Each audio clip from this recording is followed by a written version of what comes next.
November 1945 menjadi salah satu pertempuran terbesar dalam sejarah bangsa. Peristiwa itu memperlihatkan kepada dunia bahwa Indonesia memiliki kekuatan. Pertempuran tersebut dipuji oleh berbagai hal, antara lain 1 bulan setelah proklamasi kemerdekaannya, Indonesia kembali diguncang dengan berbagai insiden.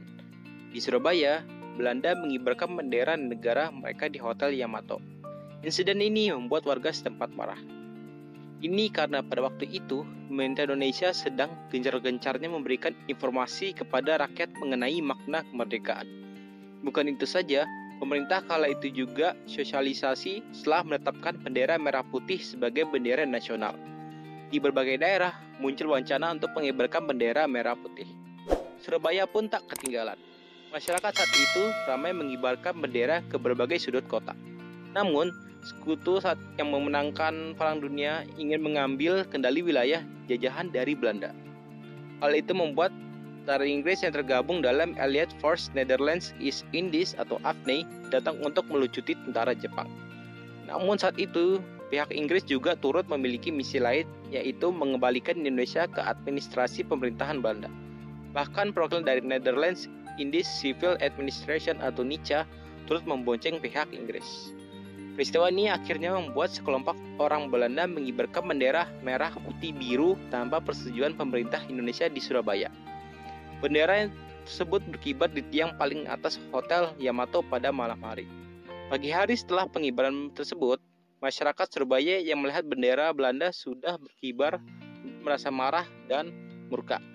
Mereka menganggap Belanda tidak menghargai usaha dari rakyat Indonesia yang telah memproklamirkan kemerdekaannya. Pengibaran bendera Belanda ini akhirnya membuat para pemuda bersih tegang dan dengan orang-orang Belanda. Para pemuda yang diwakili oleh Presiden Sudirman yang didampingi oleh Siddiq dan Haryono kemudian memenuhi program Inggris, Welsh Lookman serta orang-orang Belanda di sana. Pertemuan tersebut bertujuan untuk berunding dan menurunkan bendera yang memicu amarah masyarakat Surabaya. Namun Lookman menolak usulan tersebut. Ia bahkan juga menolak mengakui kedaulatan Indonesia.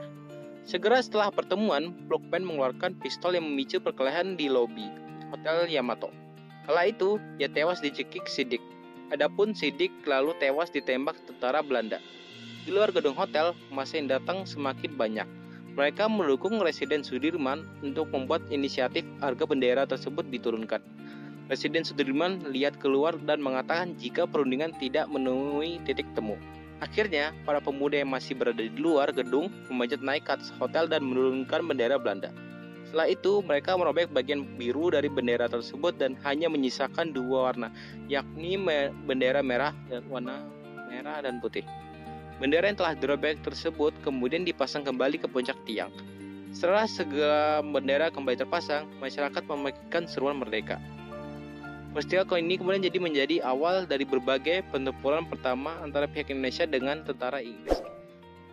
Tewasnya Jenderal Albertine Walter Southern Malaby disebut menjadi faktor utama pertempuran pada 10 November.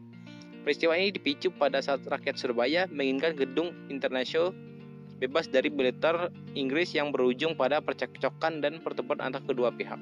Meski begitu, hingga saat ini belum jelas siapa yang bertanggung jawab atas pembunuhan perwira kerajaan Inggris tersebut.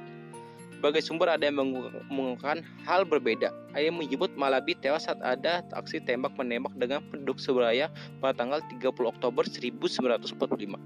Namun ada juga yang menyatakan jika Malaby tewas terkena granat dari anak buahnya yang berusaha melindungi.